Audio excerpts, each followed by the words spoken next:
अब इस पे बहुत सारा क्वेश्चन बन सकता है।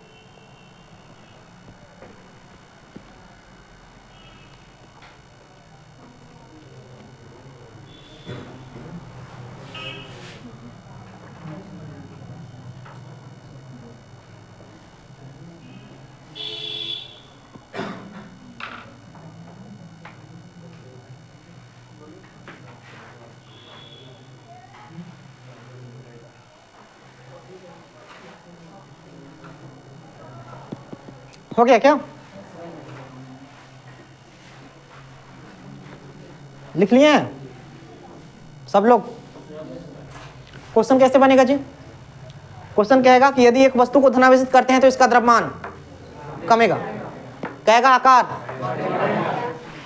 त्रिज्या, आयतन, घनत्व, दाब,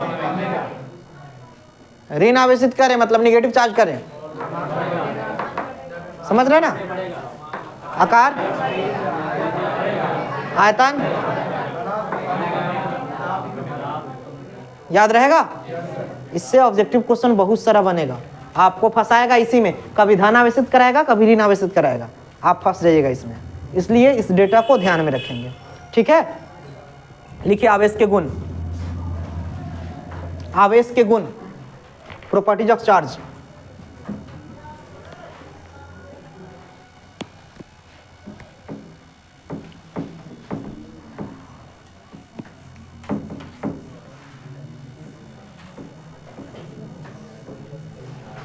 आवेश के, आप लोग गप क्यों करने लग रहे हैं?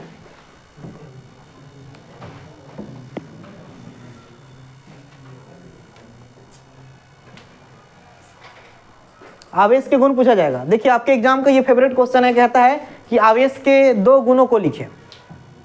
ठीक है, और ये फेवरेट 2 नंबर में क्वेश्चन आता है, याद रखेंगे। और उसमें जो है आप उस समय भूल जाते हो, एक संरक्षित याद रहता है, उसके बाद बाकी चीजों को भूल जाते हो। क्या? तो याद रखो, पहला तो गुण यही है कि आवेश संरक्षित होता है। ठीक है, आवेश क्या होता है? यानी आप कह सकते हो कि sir charge is conserved. It means क्या? आवेश को ना तो बनाया जाता है ना ही, है ना, और पूरे प्रकृति में आवेश संरक्षित रहता है। अगर एक्सप्लेन करने का मन हुआ तो कह सकते हो कि सर पूरे प्रकृति में आवेश संरक्षित रहता है। Charge neither generate nor destroy. ठीक है, only it conserve in nature. ठीक है जी, so that we can say that charge is always conserved. हम क्या कह सकते हैं कि आवेश को ना तो बनाया जाता है ना ही नष्ट किया जा सकता है, इसीलिए चार्ज हमेशा संरक्षित रहता है। तो लिखिए पहला, आवेश संरक्षित होता है। आवेश संरक्षित होता है। आवेश संरक्षित होता है। आवेश संरक्षित होता है। दूसरा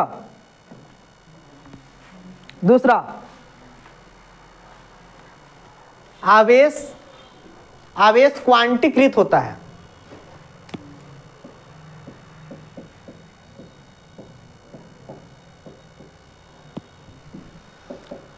क्वांटीकृत होता है। Charge is quantized. Charge is quantized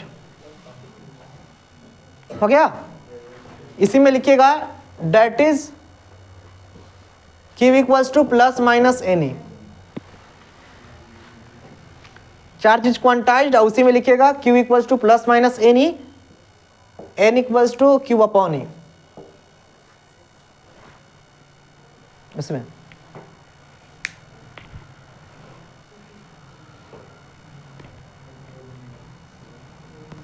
ठीक है जी। बताइए यहां पर n क्या है?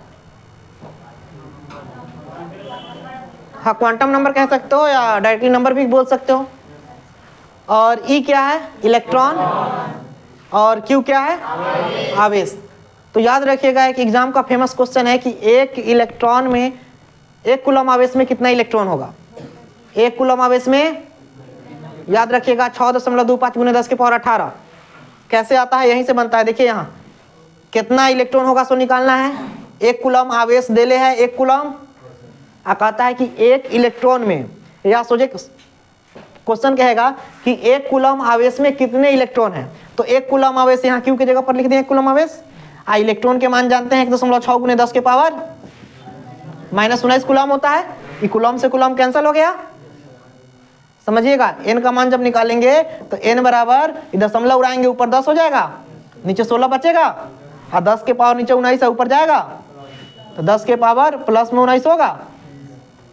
अब एकरा एगो दे देंगे, एगो शून्य एकरा दे देंगे, तो ये हो जाएगा 100/16 गुने 10 के पावर, जब एकरा भाग देंगे तो आ जाएगा 6.25 गुने 10 के पावर। तो आप याद रखिएगा एक कूलम आवेश में कितना इलेक्ट्रॉन होता है।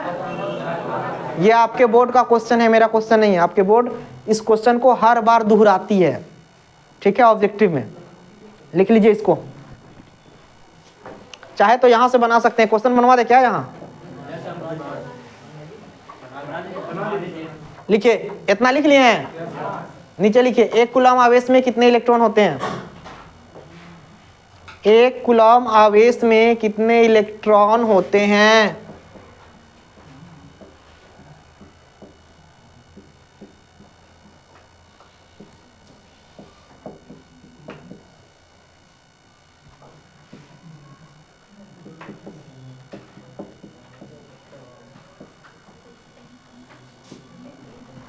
एक कूलम आवेश में कितने इलेक्ट्रॉन होते हैं, क्वेश्चन लिख दें इंग्लिश में, यहां देख लो। एक कूलम आवेश में कितने इलेक्ट्रॉन होते हैं, यहां से बना लो, n बराबर यहां से बना लेना।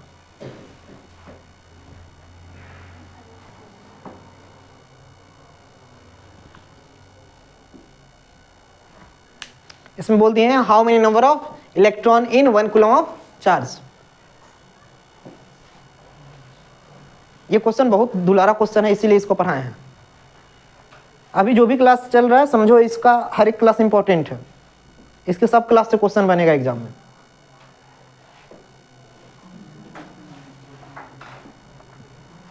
मेरा कोई भी क्लास ऐसा नहीं होगा जिससे आपके एग्जाम में क्वेश्चन ना मिलेगा, क्योंकि 70 को क्वेश्चन है।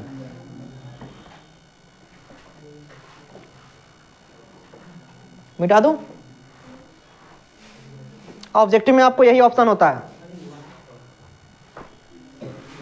अगर ये ऑप्शन ना रहे तो कभी कभी देखिए एग्जाम का ट्रेंड अगर बदलेगा तो ऐसे भी देगा 0.625 गुने 10 के power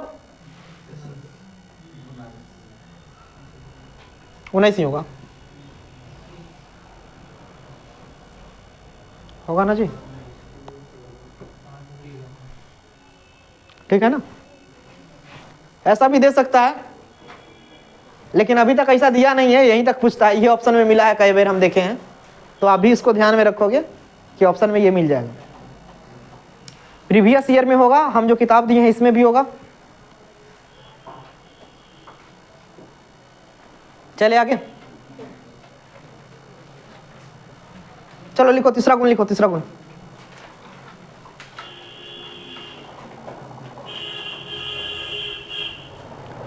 charge always associated with, charge always associated with, charge always associated with mass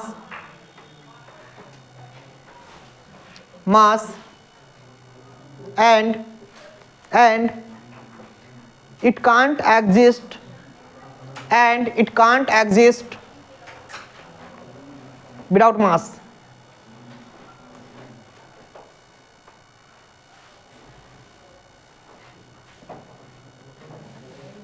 याद रहेगा जी, लिखे।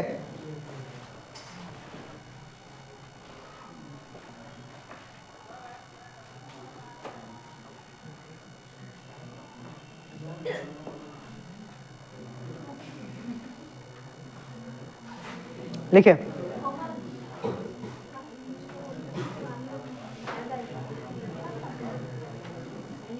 लिखवा हिंदी में, लिखो। बिना द्रव्यमान के आवेश का कोई अस्तित्व।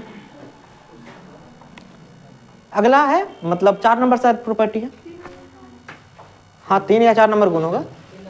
हाँ, बिना द्रव्यमान के आवेश का कोई अस्तित्व नहीं होता है।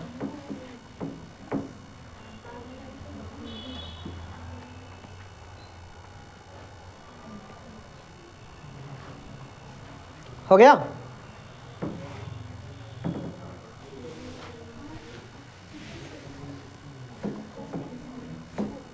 चौथा लिखिए, यह योज्य नियम का पालन करता है। यह योज्य नियम, यह योज्य नियम का पालन करता है। योज्य नियम। Charge obey the algebraic addition. आधा जो है योज्य अलजेब्रिक एडिशन। ठीक है जी, याद रहेगा? तो ये सब हो गया आपका चार्ज का गुण। नीचे एक नोट में लिख लीजिए, photon. Photon is a massless and chargeless particle. Photon द्रव्यमानहीन और आवेशहीन कण है। फोटॉन द्रव्यमानहीन और आवेशहीन कण है।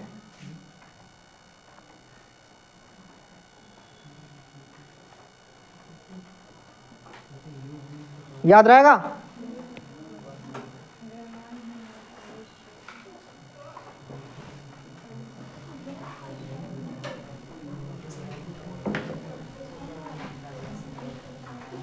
अच्छा सुनो, अगर आपसे पूछ देगा 2 अंक के प्रश्न में, कई एक बार ऐसा देखा गया है,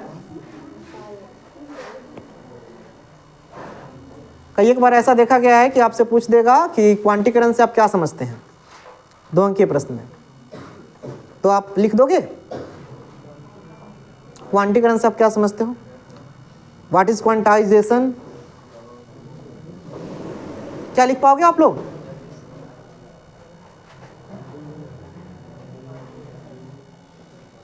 क्या हिंदी वाले कोई लिखा हो जाएगा? क्वांटीकरण से आप क्या समझते हो?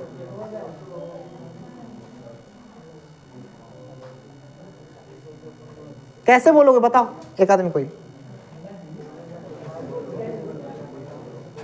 बोलिए। अश्विनी,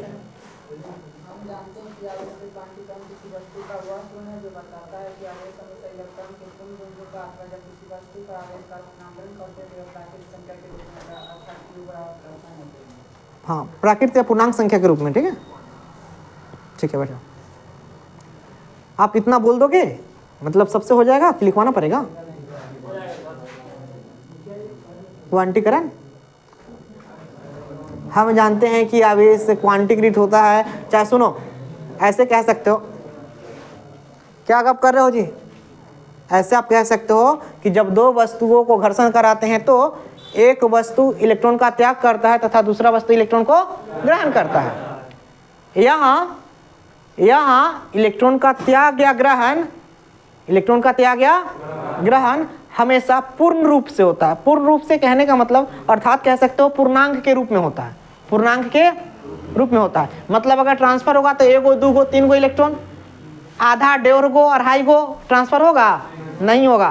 तो याद रखिएगा, पूर्णांक के रूप में ट्रांसफर होता है, मतलब n बराबर 1 2 3 ऐसे। और ये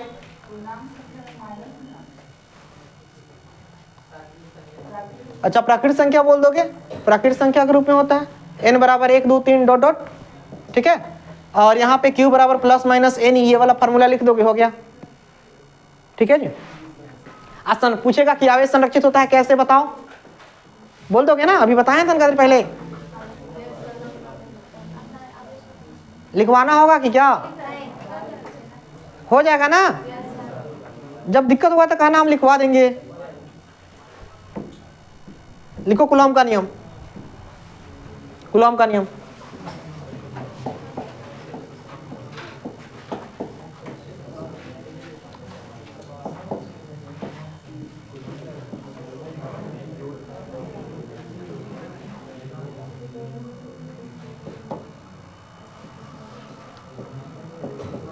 कूलॉम का नियम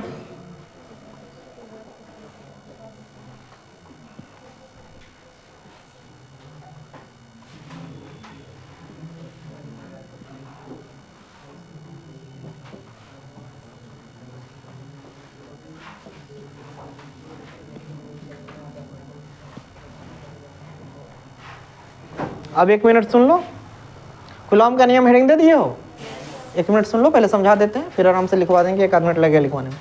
देखो कूलॉम जो है ना एक वैज्ञानिक है, और ऐसे जब आप एनसीईआरटी पढ़ोगे तो आपको लिखा होगा जॉन फ्रैंकलिन के बारे में। पहले जो है विद्युत के बारे में, जो आकाश में एक पतंग का एक्सपेरिमेंट है तो आपको पढ़ना है 12th में, तो पतंग का experiment John Franklin, Benjamin Franklin किए थे, ठीक है, बेंजामिन फ्रैंकलिन। और उन्होंने गुड्डी जब उड़ाया था ना तो उनको आसमान में बादलों के बीच जब गुड्डी गया था और बारिश मतलब बादल गरजने लगा था तो उनको करंट का पहली बार अनुभव हुआ था। पहले इंसान जो बच गए, बाद बाकी जितना भी इस एक्सपेरिमेंट को करने गया सब मर गया, कोई बचा ही नहीं कि बता पाएगा कि कितना वोल्ट लगता है। खैर ये दूसरा बार कोशिश भी ना किए क्योंकि पहली बार ही जोर से झटका मारा था, कैसे कैसे बच गए थे, तो खैर वो बात है। अब देखो कूलॉम एक वैज्ञानिक है और कूलॉम क्या बताया, उन्होंने बताया कि 2 आवेश, जो प्रकृति में 2 आवेश है, एक तो धन और दूसरा, तो 2 आवेशों में से हो सकता है कि दोनों प्लस क्यू हो, ठीक है, या दोनों माइनस क्यू हो, या एक प्लस दूसरा माइनस, इस सब पर लागू होगा। या तो 2 प्लस प्लस हो, चाहे 2 माइनस माइनस हो, चाहे 1 प्लस 1। आप याद रखोगे कि हम अभी तनका देर पहले लिखवाए हैं कि समान आवेश में क्या होता है, प्रतिकर्षण, और असमान आवेश में आकर्षण। तो वही बात है, अगर समान, देखो ये दोनों अगर प्लस प्लस रहेगा तो एक दूसरे को भगाएगा, प्रतिकर्षण का बल लगाएगा। अगर दोनों देखो ये प्लस प्लस हो तब, चाहे माइनस माइनस हो तब, दोनों तो एक के जैसा है, ये दोनों माइनस माइनस है तो प्रतिकर्षण होगा, ये दोनों प्लस प्लस है तो प्रतिकर्षण होगा, लेकिन 1 प्लस 1 माइनस रहेगा तब आकर्षण होगा। तो याद रखना, समान जाति में मतलब समान चार्ज में क्या होता है, प्रतिकर्षण होता है, और असमान चार्ज में, याद रहेगा ये बात।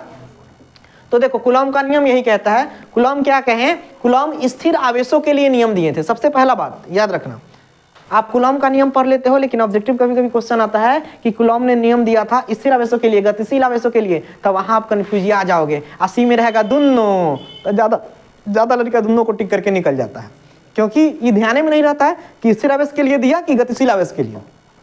तो समझो कूलॉम जो नियम दिया था वो सबसे पहली बात ऑब्जेक्टिव क्वेश्चन के लिए कि यह स्थिर आवेशों के लिए नियम दिया था, याद रहेगा। कूलॉम का नियम किसके लिए, स्थिर आवेशों के लिए। दूसरी बात, यह बिंदु आवेश के लिए लागू होता है।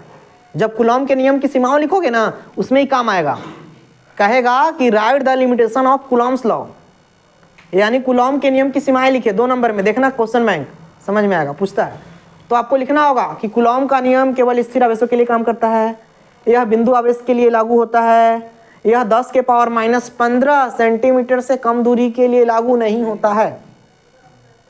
ये सब बात कूलॉम के नियम की सीमा में जाएगा, तो आप ध्यान में रखोगे। चलो कूलॉम का नियम, कूलॉम ने क्या बताया कि किन्हीं दो आवेशों के बीच लगने वाला आकर्षण या प्रतिकर्षण का बल, किन्हीं दो आवेशों के बीच लगने वाला आकर्षण या प्रतिकर्षण का बल दोनों आवेशों के गुणनफल के परिमाण के एवं इनके बीच के दूरी के वर्ग के।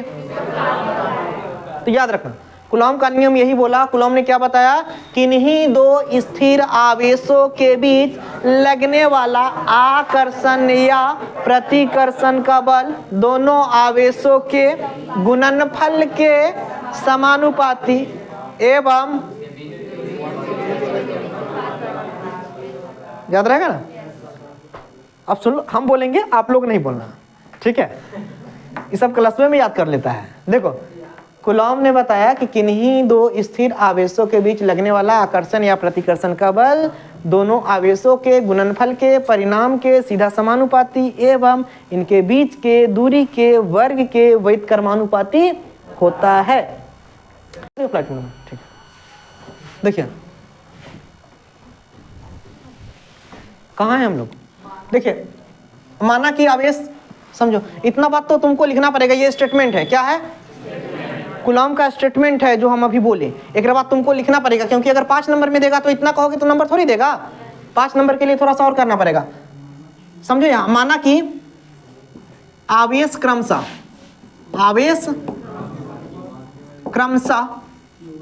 अच्छा स्मॉल माने हो तो कर लो, +Q1 एवं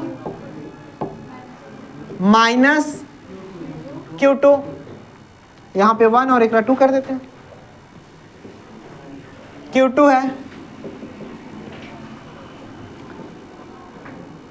तथा इनकी दूरी बराबर क्या, स्मॉल r और इनके बीच लगने वाला बल F हो तो चाहे है तो देखो यहाँ सबसे पहले कहता है कि F समानुपाती I प्लस क्यू हो चाहे माइनस क्यू हो, यहाँ जो लीजिएगा ये परिमाण मॉड में लीजिएगा।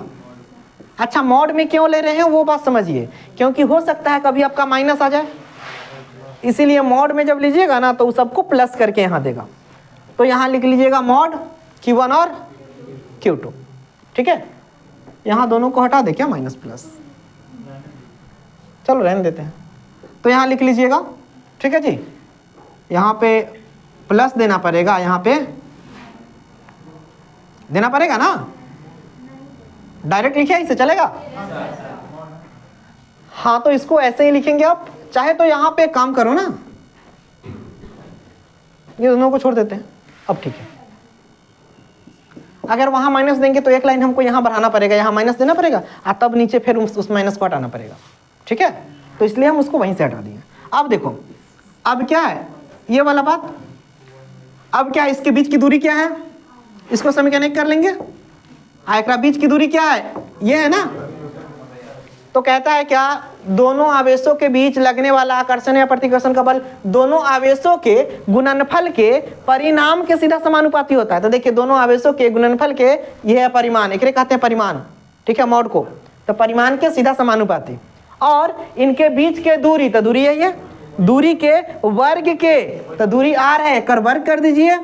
देखिए r है, r का वर्ग की r स्क्वायर आया, कहता है वर्ग के व्युत्क्रमानुपाती, मतलब एकरा नीचे कुछ ना है एक, अब एकरा व्युत्क्रम करना है 1/, यानी आप यहाँ ऐसे लिख सकते हैं कि 1/, इसको कहेंगे व्युत्क्रमानुपाती, इसको कहेंगे समानुपाती, क्योंकि सीधा सीधा है।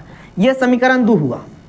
अब जैसे ही आप करोगे ना समीकरण 1 एवं 2 से, समीकरण 1 एवं 2 से, तो देखो यहाँ पे कंपैरिजन कर लेना, मतलब तुलना करने पर। समीकरण 1 एवं 2 में तुलना कर ले रहे हैं। दोनों जगह f है तो f लिखें, समानुपाती है तो समानुपाती लिखें, ऊपर Q1 और नीचे ये वाला हो जाएगा। अब क्या होगा, नीचे देख लो, यहाँ पे आ जाएगा f और ये समानुपाती हटेगा तो क्या आएगा यहाँ, और ये हो जाएगा Q1 Q2 upon r square. अब देखो तुम चाहो तो एक लाइन और बढ़ा सकते हो, f बराबर 1/4 पाई अपसाइलम नॉट। अच्छा देखो अपसाइलम इंटू अपसाइलम r होता है, यहाँ समझो, यहाँ क्या होता है अपसाइलम, चलो यहाँ ऐसे ही लिख देते हैं, अभी समझा देंगे। यहाँ mod Q1 into mod Q2 upon, ये हो गया आपका प्रूव्ड। अब देखो जब तुम एनसीईआरटी पढ़ोगे ना, रुक जाओ अभी लिखना बंद करो, पहले करे लिखवा दे। देखिए जब एनसीईआरटी पढ़ोगे ना तो यहाँ क्या होगा, यहाँ ऐसे होता है, ये जो k हम लिखे हैं k, तो इस k का वैल्यू होता है 1/4 पाई अपसाइलम, ठीक है। और इस अपसाइलम का मान जो है यहाँ पे होता है 1/4 पाई और अपसाइलम r इंटू अपसाइलम नॉट, ठीक है। और ये हवा या निर्वात के लिए याद रखना, हवा या निर्वात के लिए अपसाइलम r का मान 1 हो जाता है। तो जैसे ही हवा या निर्वात के लिए अपसाइलम r का मान 1 दोगे तो ये हो जाएगा ना 1/4 पाई अपसाइलम। तो इसी वैल्यू को देखो डायरेक्ट हम यहाँ लिखे हैं। अब बात कर लीजिए। अच्छा मेरा फोन है, रहने दो, देखिए इधर, तो ठीक है ना, ये समझ पा रहे हैं, ये समझ में आया। जैसे आपसे हो सकता है कोई बच्चा पूछ दे, चाहे कोई लड़का कह देगा कि यहाँ 4 पाई एप्सिलॉन नॉट क्यों लिखो डायरेक्ट, तो वहां तो तुम फंस जाओगे। लेकिन एनसीईआरटी में ये पूरा लाइन करके दिखाया है, तो आप बताना कि यहाँ जो है ना अपसाइलम होता है, अपसाइलम नॉट नहीं होता है, और अपसाइलम का मान होता है upsilon not into upsilon R, देखो यहाँ पे। और यहाँ हवा या निर्वात के लिए, हवा या निर्वात के लिए अपसाइलम आर का मान क्या होता है, 1 होता है। और इसीलिए जैसे यहाँ 1 पुट करेंगे बचेगा यहाँ 1/4 पाई एप्सिलॉन नॉट। सुनो, कहेगा धातुओं के लिए अपसाइलम आर का मान कितना होता है, अनंत, याद है ना, धातुओं के लिए अनंत होता है, हवा निर्वात के लिए पानी के लिए 80 या 81। चलो इसको उतार लो, लिखवा दें। चलो लिखो लिखो, कूलॉम का नियम लिखो हिंदी में, हिंदी में लिखो जल्दी, पहले से लिखवा कूलॉम का नियम। लिखिए, किन्हीं दो आवेशों के बीच, किन्हीं दो स्थिर आवेशों के बीच, किन्हीं दो स्थिर आवेशों के बीच, किन्हीं दो स्थिर आवेशों के बीच लगने वाला, किन्हीं दो स्थिर आवेशों के बीच लगने वाला आकर्षण या प्रतिकर्षण का बल, किन्हीं दो स्थिर आवेशों के बीच लगने वाला आकर्षण या प्रतिकर्षण का बल, आकर्षण या प्रतिकर्षण का बल दोनों आवेशों के, आकर्षण या प्रतिकर्षण का बल दोनों आवेशों के गुणनफल के, दोनों आवेशों के गुणनफल के परिणाम के सीधा समानुपाती, परिणाम के सीधा समानुपाती एवं गुणनफल के परिणाम के सीधा समानुपाती, गुणनफल के परिणाम के सीधा समानुपाती एवं इनके बीच के, स्पीड में लिखिए, एवं इनके बीच के दूरी के,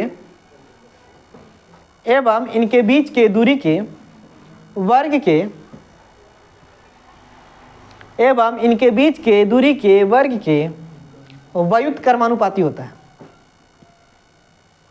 व्युत्क्रमानुपाती कर्मानुपाती होता है। हो गया? फिर से बोलते एक बार, किन्हीं दो स्थिर आवेशों के बीच लगने वाला आकर्षण या प्रतिकर्षण का बल दोनों आवेशों के गुणनफल के परिणाम के सीधा समानुपाती एवं इनके बीच के दूरी के वर्ग के व्युत्क्रमानुपाती कर्मानुपाती होता है। ठीक है, चलिए अब उतार लीजिए यहां से माना किसे। चलिए इंग्लिश में लिखिए, इंग्लिश वाले लिखिए, the magnitude of, the magnitude of the electrostatic force, the magnitude of the electrostatic force F, F capital F लिखिएगा, between 2 point charge, between 2 point charge Q1 and Q2, Q1 and Q2 is directly proportional to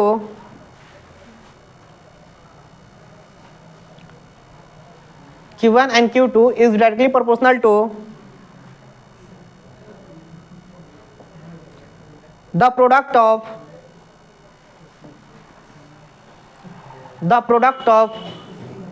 magnitude of charge, the product of magnitude of charge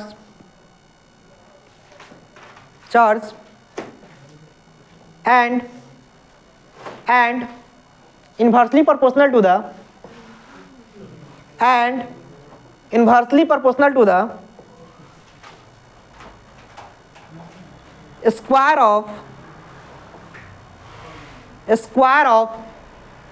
distance between them, square of distance between them।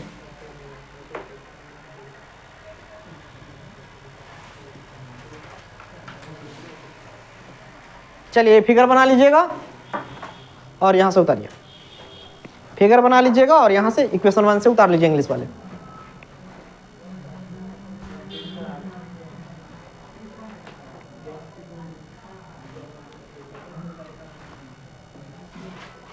जो लोग नए होंगे उनको थोड़ा सा दिक्कतें हो सकती है, पुराने लोगों को तो बल्ले बल्ले होगी, अभी याद भी ज्यादा नहीं करना पड़ेगा। ये वाला, हाँ ये अगर लिख लेंगे कहीं नोट में तो ठीक रहेगा।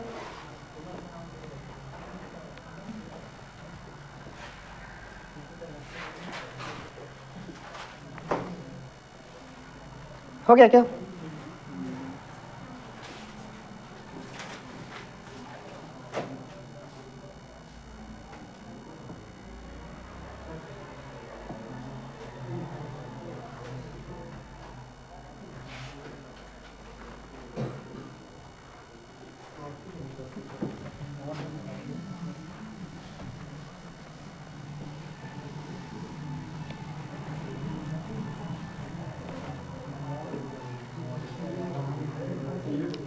आवाज ना करें रत्नेश।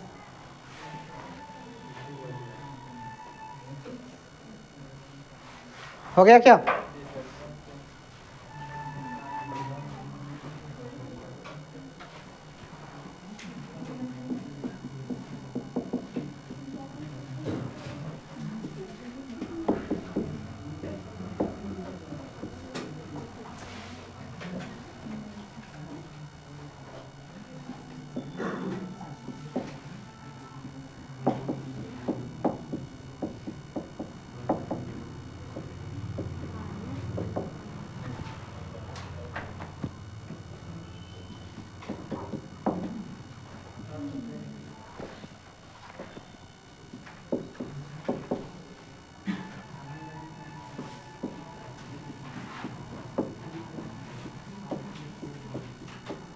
बात ना करें।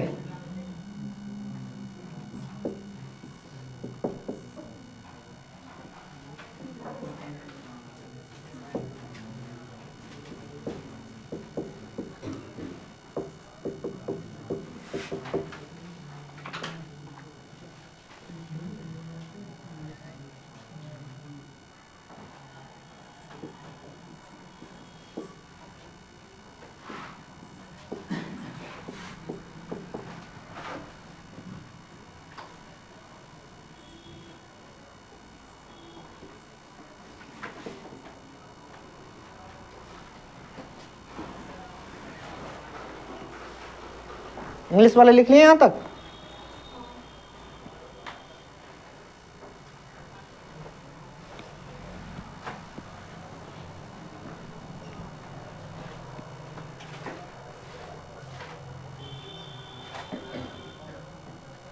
इंग्लिश वाले यहां तक अगर लिख लिए हैं, यहाँ प्रूव डेट तक, तो फिर ऊपर से उतार लीजिएगा यहां से।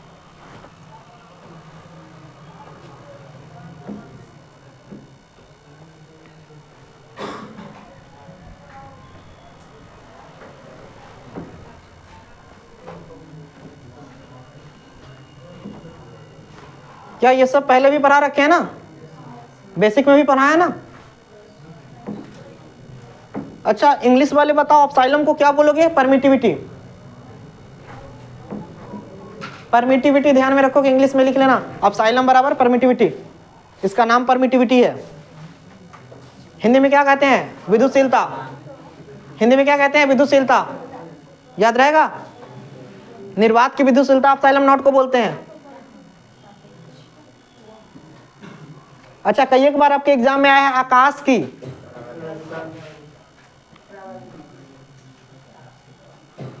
मुक्त आकाश की विद्युतशीलता कितनी होती है? तो इतना याद रहेगा ये सब। एप्सिलॉन नॉट का मान तो जानते ही हो।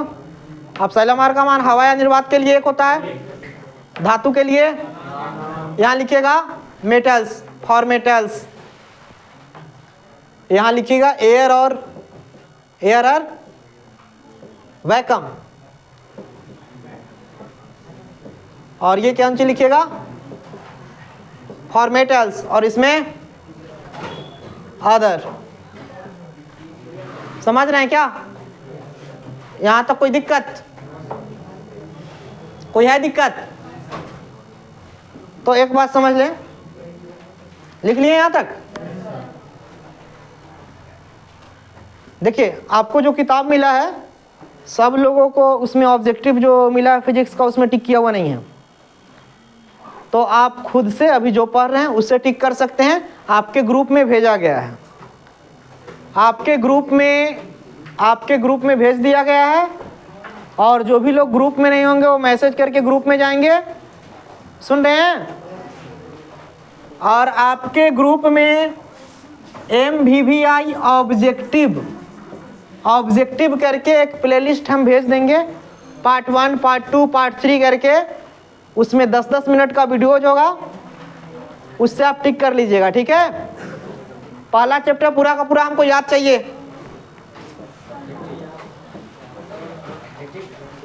हाँ, ऑब्जेक्टिव जो आपका इलेक्ट्रोस्टैट अभी पढ़ा रहे हैं ना, इसके किताब से हमको पूरा का पूरा याद चाहिए।